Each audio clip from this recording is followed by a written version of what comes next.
Working principle of this continuous carbonized furnace. 1. Continuous carbonized machine just started, feeding first. Heating needs heat source heating, carbonization furnace. 1.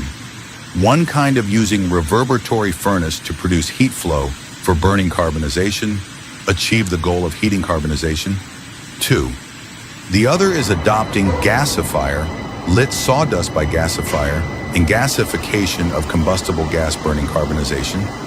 Reach the purpose of heating carbonization, gasification of sawdust after the carbonization of coal powder.